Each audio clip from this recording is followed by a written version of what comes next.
La tension monte.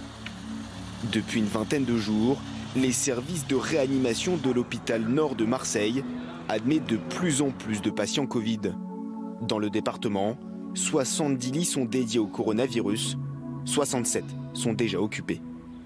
Les malades qui sont admis en réanimation sont des malades aussi graves que la même typologie que les malades qui étaient présents en mars, avril, mai. On est dans la même situation qu'au mois de mars, au mois d'avril, pour les réanimations.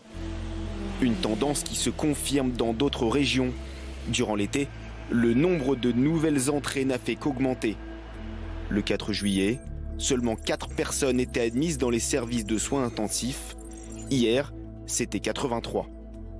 En tout, 531 personnes sont en réanimation. C'était plus de 7000 au plus fort de la crise. C'est le même constat du côté des hospitalisations. La courbe augmente progressivement sur la période juillet-août pour atteindre ce lundi 448 nouvelles admissions dans les hôpitaux. Un chiffre quasi comparable avec celui du déconfinement le 11 mai dernier. Nous constatons désormais une hausse des hospitalisations, une hausse des admissions en réanimation, plus de 80 réanimations hier, 30 sur les seuls hôpitaux parisiens, parce que c'est le reflet de la situation épidémique d'il y a 2 semaines, d'il y a 3 semaines. Et j'ai eu l'occasion de le dire, ce nombre va augmenter dans les prochains jours. C'est mécanique du fait de l'épidémie passée. Donc faisons en sorte que demain, on ait une réduction de cette progression du virus. Globalement, le virus circule plus activement sur l'ensemble du territoire. Depuis le déconfinement, la tendance est en hausse constante. Hier, plus de 4200 nouveaux cas en un jour. Des chiffres à mettre en perspective, puisque les tests sont de plus en plus disponibles. 1 million sont réalisés chaque semaine. Des données qui permettent d'isoler plus rapidement lorsque des clusters sont identifiés.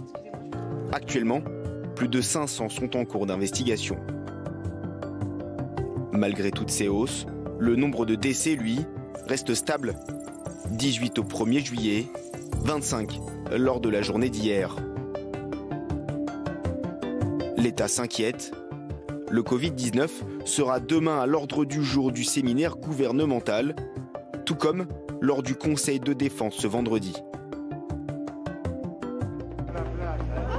Chez nos voisins, la situation est quasi similaire.